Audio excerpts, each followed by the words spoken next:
3 histoires vraies dans une tempête de neige. Je m'appelle Ethan et je suis photographe. Je suis parti en voyage l'année dernière avec ma femme dans les montagnes du Colorado pour un projet artistique. Ma femme est également une fan de ski et elle m'a convaincu de l'ajouter au voyage. Nous pouvions choisir entre une chambre dans une station de ski et un chalet personnel. Le second semblait plus romantique, je l'ai donc choisi. Et le fait qu'il soit moins cher était un plus. Le chalet n'avait rien de luxueux. Il se composait de 4 pièces de plein pied. Une chambre pour deux, un petit salon, une cuisine et une salle de bain. C'était certes petit, mais l'idée d'être confiné dans un petit chalet au milieu du blizzard était excitante. Hélas, la tempête interférait avec le signal de la télé, donc nous n'avions pas grand chose à faire ce soir-là. Il commençait à faire sombre dehors à ce moment, mais il restait une quantité de lumière suffisante pour y voir. Je pensais que ça serait idéal pour obtenir quelques clichés vidéo pour des fonds d'écran ou des affiches. Je dis à ma femme que je serais de retour après 10 minutes et enfilai mon manteau et mes bottes. À l'instant où je mis un pied dehors et fermai la porte, je remarquai 2 empreintes de pas menant à la porte et la neige avait été balayée. Je pouvais voir que les empreintes étaient doublées quand la personne qui était là repartit dans la direction opposée. J'étais paniqué. Mais je n'allais pas retourner à l'intérieur et effrayer ma femme. Je décidai de satisfaire ma curiosité et suivis les empreintes menant au côté droit du chalet. Je constatai immédiatement qu'elles menaient à la fenêtre de la salle de bain. Mon cœur se gela de peur quand je vis cela. Je pouvais apercevoir ma femme assise sur le lit utilisant son iPad. Elle me remarqua et je lui fis signe. Elle partit. Je continuai à suivre les empreintes autour du chalet jusqu'à l'autre côté. Elle menait à la fenêtre du salon. Quelqu'un nous guettait. La question était de savoir combien de temps auparavant. Je restai là pendant une bonne minute, me demandant si je devais continuer à suivre les empreintes. Pour une quelconque raison, je décidai que oui. Elle s'éloignait à présent du chalet. Je savais qu'elle me menait là où cette personne se trouvait. Pas d'où elle venait. Je le savais grâce aux marques des bottes. Je suivis les empreintes loin de la porte d'entrée et dans les bois. C'est là que je l'aperçus. Un homme, vêtu d'un manteau noir, face à un arbre, accroupi et regardant le sol. Il était aussi immobile qu'une statue, et je pouvais clairement voir la neige s'accumuler sur sa capuche et ses épaules. Je m'immobilisais également, essayant de ne pas faire de bruit. En d'autres circonstances, je lui aurais demandé s'il avait besoin d'aide. Mais ce type se tenait simplement là, ne faisant rien du tout. Comme s'il était dérangé. Je commençais à marcher à reculons sans lui tourner le dos pour m'assurer qu'il ne se retournait pas et ne me remarquait pas. Quand je fus hors de vue, je me retournai et marchai rapidement jusqu'au chalet. Lorsque je reclapais la porte derrière moi, ma femme vint me demander ce qui n'allait pas. Je voyais à son regard qu'elle était inquiète, et je suppose qu'elle voyait également de l'inquiétude dans le mien. Elle sut que j'avais vu quelque chose, et après quelques minutes de harcèlement, je finis par lui raconter ce que j'avais vu. Elle se mit immédiatement à rassembler ses affaires, me disant qu'on partait sur le champ. Je lui dis « Non, nous n'irons nulle part. Je n'aurais eu droit à aucun remboursement en partant plus tôt, et je n'avais pas envie de m'en aller simplement parce qu'un mec étrange errait dans les parages. » Elle marqua un point en décidant de verrouiller toutes les portes et s'assurer que toutes les fenêtres étaient condamnées. Nous passâmes le reste de la nuit à lire des trucs sur nos tablettes. Je regardais les photos et vidéos que j'avais prises jusqu'à présent. Nous éteignîmes les lampes tôt, car il n'y avait pas grand chose à faire. Et s'il était toujours dehors, me demanda ma femme. Il est impossible qu'il soit toujours là, lui assurai-je. Écouter le vent souffler dehors, accompagné du bruit des flocons heurtant les fenêtres, était étrangement relaxant, et je savais que je m'endormirais rapidement. Excepté les coups à la fenêtre de la chambre. Nous étions tous deux éveillés, et nous savions tous deux que ça venait d'une personne. J'entraînais ma femme hors du lit et dans le salon, sans allumer la moindre lampe. Il n'y avait rien qui puisse servir d'arme. Notre unique option était de courir avant que quoi que ce soit ne se produise. Je dis à ma femme que nous devrions oublier nos bagages et foncer jusqu'à la Jeep. Nous enfilâmes nos manteaux et nos bottes dans l'obscurité en quelques secondes. Et lorsque nous entendîmes un coup à la fenêtre du salon, à l'opposé de notre voiture, nous saisîmes cette opportunité pour courir. J'appuyai sur le bouton de déverrouillage, si reconnaissant d'avoir une clé de déverrouillage à la distance, et nous grimpâmes dans la Jeep. La voiture démarra silencieusement, et dès que les phares s'allumèrent, nous aperçûmes l'homme faisant à présent face au chalet de notre côté. Pas face à une fenêtre. Il se tenait simplement face au mur, tout comme j'avais aperçu plus tôt, comme s'il tentait de dissimuler son visage. Je conduis jusqu'à la station de ski la plus proche sans difficulté particulière. Nous y passâmes la nuit. Nous nous rendîmes le lendemain au chalet pour récupérer les affaires que nous y avions laissées. L'homme ne s'y trouvait pas. Lorsque j'avais 17 ans et me trouvais seul chez moi, pile le soir où j'avais essayé le cannabis pour la première fois, j'ai vécu le moment le plus épouvantable de toute ma vie. C'était à la mi-décembre, durant une tempête de neige tardive. Je me trouvais dans ma chambre, un film tournant en arrière-plan. Madame Doubtfire, si ma mémoire est exacte. Même si je n'y prêtais aucune attention. J'essayais de comprendre comment bien aspirer sans tousser. J'avais dû passer environ une demi-heure à aspirer la fumée depuis cette pipe, et pourtant j'étais incapable de dire si je sentais une différence. Il s'écoula peut-être 10 minutes supplémentaires et finalement je me sentis un peu différent. C'était une sensation nouvelle, difficile à décrire à l'époque. J'avais l'impression que la pièce autour de moi devenait plus apaisante. Et j'étais plus attentif aux alentours.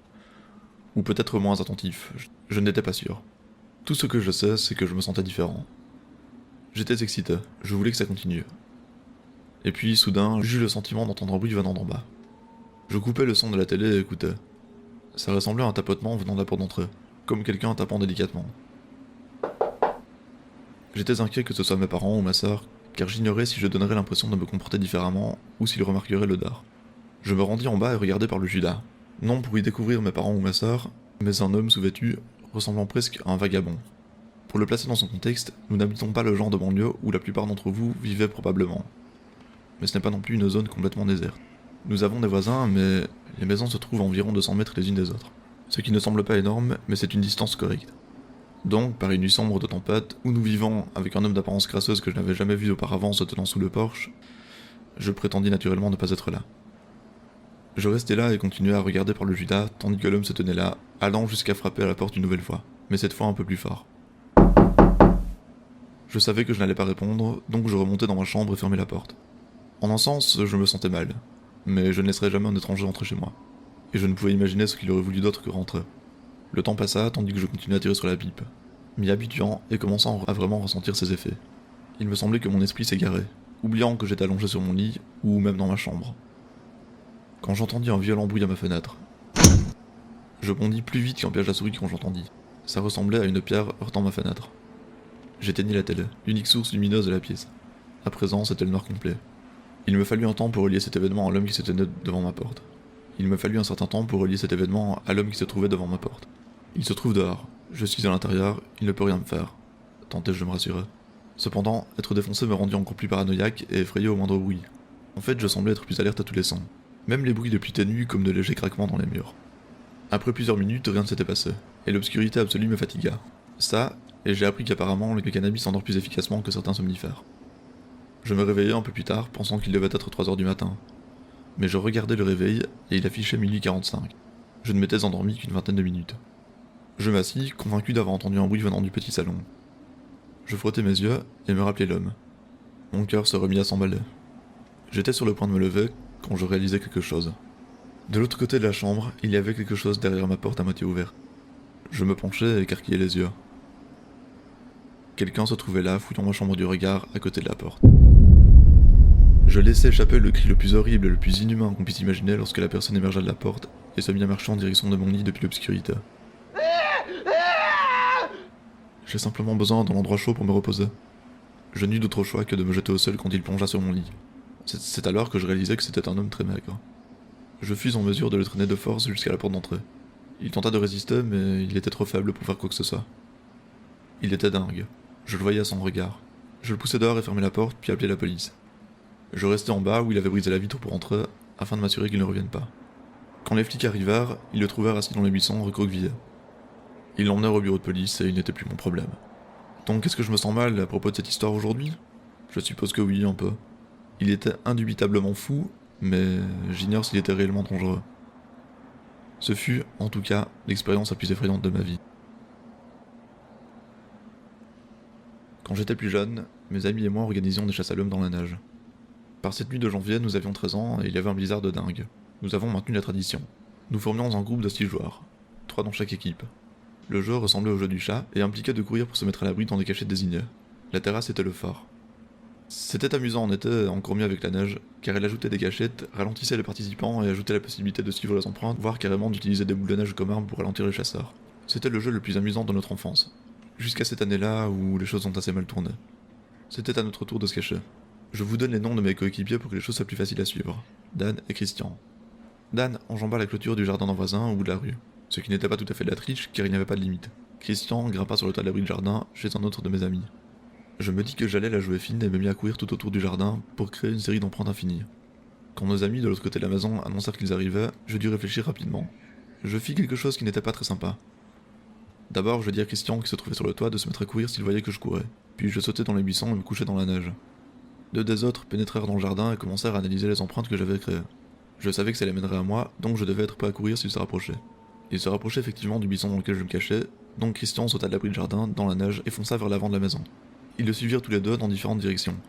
Je savais que la terrasse serait gardée à présent, donc je saisis cette opportunité pour mieux me cacher. Je décidai d'adopter la stratégie de Dan, en escaladant l'abri de jardin puis en sautant par-dessus la barrière au bout de la rue. Je n'aperçus Dan nulle part cependant. Je cherchais ses empreintes de pas, mais je trouvai rapidement un autre genre d'empreinte dans la neige. Près de la barrière se trouvaient quelques marques de bottes, là où Dan avait dû atterrir. Mais rapidement, les marques se transformaient en une ligne continue, comme un objet ayant été poussé ou tiré dans la neige. Je suivis la trace jusqu'à la porte arrière de la maison sans lumière, et la trace s'arrêta. Je fis rapidement le lien, et mon cœur se figea. Je me retournai et fonçai vers la barrière afin de sauter par-dessus pour appeler les parents de mes amis. Mais environ à mi-chemin, j'entendis la porte coulissante de la maison s'ouvrir, et quelqu'un portant un manteau noir couvrant son visage apparut et se mit à me poursuivre. Je hurlai comme une fille en me hissant par-dessus la barrière, parvenant tout juste à passer avant qu'il n'attrape mes jambes. Tous mes amis arrivèrent en courant dans le jardin, suivis de près par leurs parents. Je leur racontai ce qui s'était passé, et la mère appela la police, tandis que le père fonça de l'autre côté avec une arme et frappa à la porte. Personne ne répondit. Donc il décida d'entrer tandis que nous observions. La porte était ouverte. Il nous dit d'attendre dehors et en quelques minutes il sortit avec Dan dans ses bras. Il était inconscient. Son visage était rouge et tuméfié, comme s'il avait été frappé au visage par une pelle. Il n'y avait aucune voiture dans l'allée, indiquant que l'homme était parti quand j'avais quitté son jardin. Il ne retourna jamais dans sa maison, et je suis presque sûr qu'il est toujours recherché par la police. Cette histoire prouve que n'importe qui, même votre propre voisin, pourrait être un prédateur, attendant une occasion pour frapper.